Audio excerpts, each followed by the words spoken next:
Hello and welcome to Colin Bradley Artcast. I'm Stephen Bradley. And I'm Colin Bradley. How you doing, Dad? Very well, Steve. Thank you. We're enjoying the weather at the moment. Wasn't so good yesterday, but today is back to the old sunshine again, which is so nice to see and be out in. It really lifts your mood, doesn't it, when it gets like Oh, this? yeah, it surely does. Yeah. Yeah, it's lovely, lovely. Good stuff. So this week we've had an email come in, and I thought it would make a really interesting podcast topic. So we'll talk about that, and we're also going to discuss a new picture that you're planning, and some of the decisions that you're making around this picture, and specifically the line drawing. So yeah, a couple of nice things to talk about this week. I hope everyone's doing well. Let's jump to this question that came in from Jane. Now, Jane sent us an email, and it's a really good question, so I thought I'd bring it up on the podcast. Jane says, "Hi, Colin. You are an excellent teacher for me. Thank you for your lessons. I have a question about removing the graphite on the outline drawings. I use tracedown, and I try not to press too hard, but I'm still left with graphite that I can't remove, even with a Faber-Castell pencil eraser. Any ideas, please? Thank you, Jane." Hmm. Well, it's something that I can understand, especially if you're using trace down for the first time and you don't really understand the pressure involved. If you get if you do press hard, then it sometimes is difficult to get off. But what Jane was using the pencil eraser. That's the Faber-Castell pencil eraser. Now, the problem with that is it's a bit hard. So what I use is the soft eraser. Doesn't matter which one, any one will do. And that doesn't, it seems to take off the graphite better than the pencil eraser. What's the point of the pencil eraser? Well, what I do there is because it's got a point on it, you can get rid of surface pastel rather than graphite. So, people have seen me do it before where you get perhaps an overspill of pastel on an area you don't want. You can just get rid of that. That's what I use it for. So I would use a soft eraser. Now, there is another thing you can do here. When I do a picture, I don't press terribly hard with the trace down if I'm doing it that way, because I know the problems that you can get. So I do it lightly. So I know what you're going to say. Oh, you get a light tracing that way. You do. But then you can go over that with a soft graphite pencil. Something like a 2B would be ideal. And put a line in. Now that line is quite easy to remove because it's graphite as opposed to trace down. It's a question of playing around until you get the right result that you want. But I do understand this because once you've got a thick line and you find it's difficult to get rid of, it can interfere with the pastel application, especially if you're using light colours like white, ivory and light grey, that sort of thing. Speaking of white, if you have the white trace down, is that easy? Can you remove that white trace down line? You can get rid of that better than you can with the graphite. Really? Yes, that comes off. And that's not so bad because I've never had a problem with that one at all, ever. But again, what I would do with that is I would use the trace down, and if it was a bit thick, I take it off with a rubber, but I invariably put it back with a white pencil. I go over the top with a white pencil. It's a question of playing around until you get just the right amount of impression that you're looking for. Back in the days when the graphite carbons weren't a thing, you used to use like a black carbon, didn't you? Because I remember those that you were using when growing up, and you would be like, "Don't go near them, Steve," because they would come off and be all sorts of problems. Was that wasn't graphite? That would have just been a black line. Would you have just had to work with that back in the day? No, that is hard. That's even harder. The black graphite, the carbon line, because It's not designed to be taken off. The idea is, originally it was used typing. Don't use it anymore. It's gone Yeah. those days. But in those days, you put a black carbon sheet between two pieces of paper, and you get a copy. Well, now you've got photocopies, so we only minimum. But Yeah. no, that's a devil of a job to get off that once you get that on Yeah. there. Yeah. Perhaps people that remember those remember exactly what we're talking about here. Lovely stuff. Okay, Jane. Well, I hope that's helpful, and also anyone else out there that uses the tracedown product. It's always good to know what you would do, Dad, in those instances. Now, let's talk about a new picture that you've decided to do. Now, you had planned on. We'd been talking about it for a little while behind the scenes about you doing another Louise Rayner picture. And then this one came along, and you decided, I don't know if I want to do that. And you decided to go back to animals. I'm going to pop it up on screen. So let me know if you can see it. Okay. What made you decide to put off the Louise Rayner and switch back to this? Well, I think the viewers would look at that and think, blimey, I want to do that. Definitely want to do that. That is a great picture. And Louise Rayner I love Louise Rayner's pictures, but that would have been a slog, to be honest. It would have taken me a long, long time. And the idea was it wasn't going to be a picture that necessarily that people would copy. So it wasn't going to be a class picture as such. It was just going to be my experiences as I go through a picture. So it was slightly different. But when I saw this, well, I think you can look at that and you think, wow, no, that is something else. It's a picture that was on I belong to a group on Facebook, and they supply pictures. That's obviously a professional picture that people can copy and use, and there's no copyright attached to it. There would be to the picture, but not one that you actually do your own picture with. So, and I've done a few now like that, but that one was great.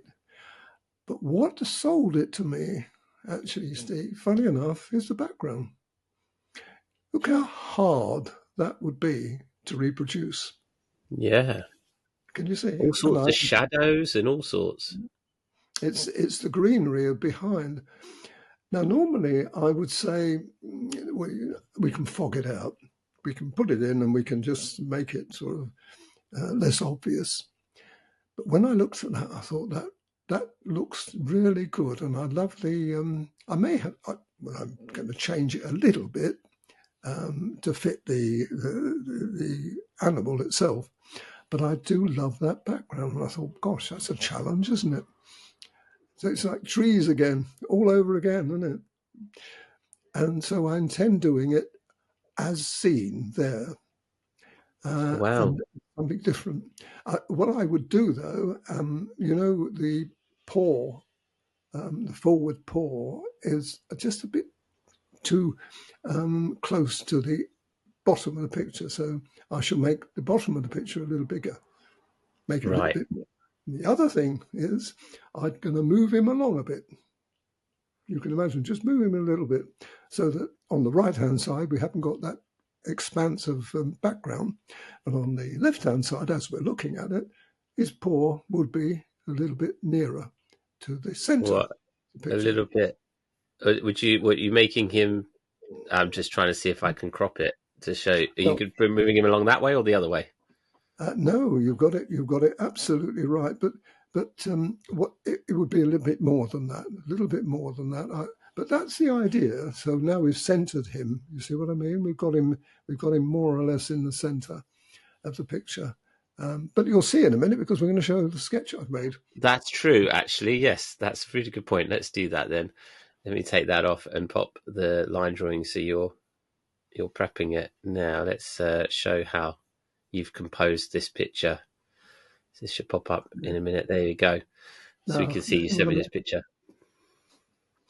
yes, but what I've decided to do is to not make it quite so much at the bottom. I love the balance that I've got on that, and I think that is perfect. just a little bit smaller, but you see what I mean? He's in the middle of the picture, and as luck would have it, the background seemed to flow just right if you look at it. I made 2 or 3 changes to it, but I just can't wait to start this. It's really good. I've actually worked out the pencils, so perhaps next week or the following week we'll talk about the pencils, because I've gone right through the pencil range now. I think there's just 1 or 2 Carbotella, but the rest of them are Faber-Castell, the odd Cretacolor and the odd Caran d'Ache.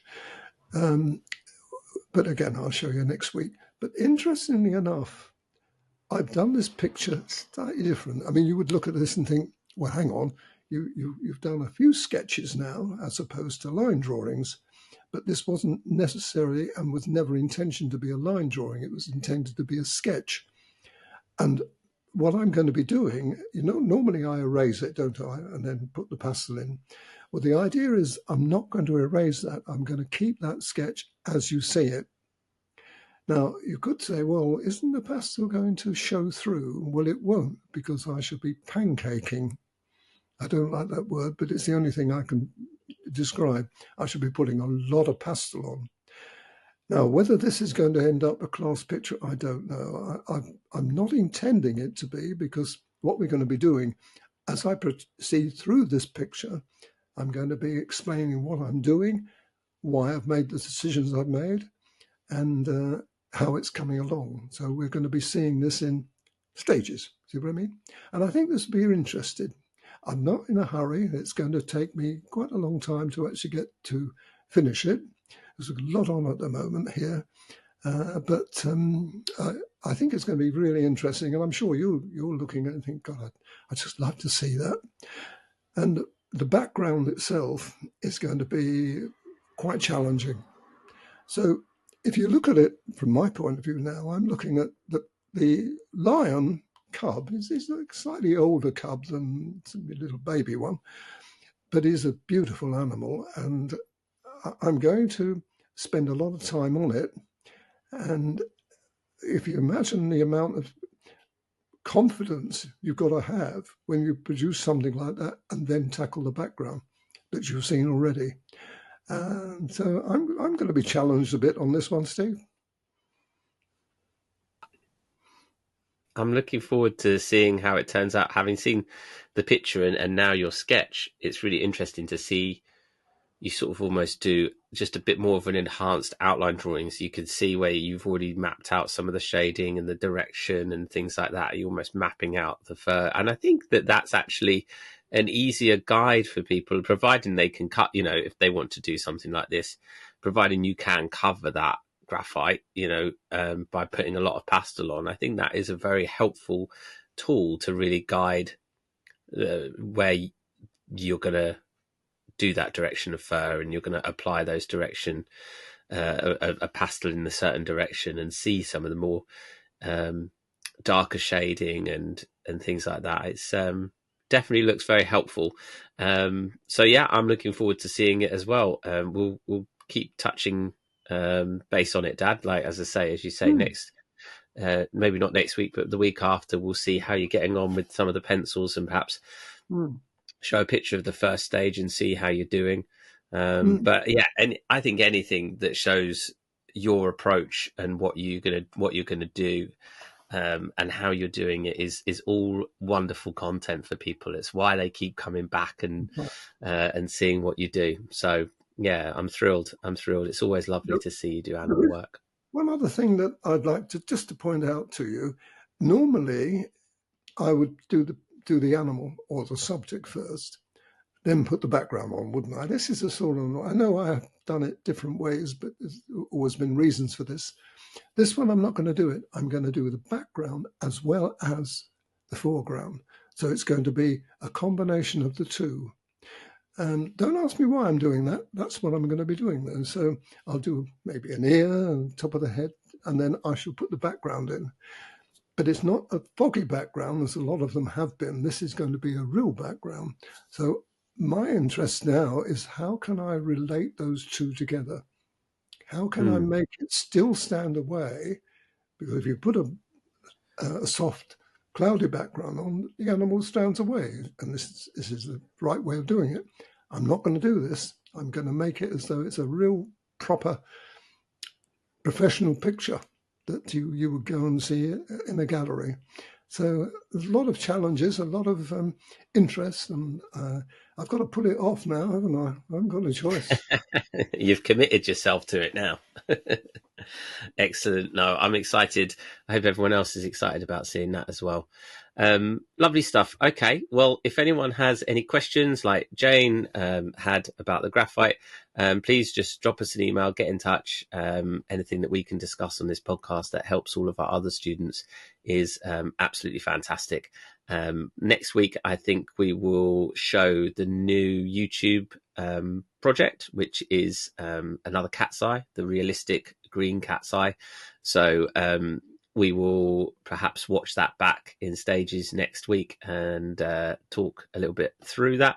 I think that people find that quite interesting. And if you want to watch that in advance or do that picture in advance of that podcast, then you can find it on YouTube and our website. It's free to watch. It's a really lovely little project, not many pencils at all.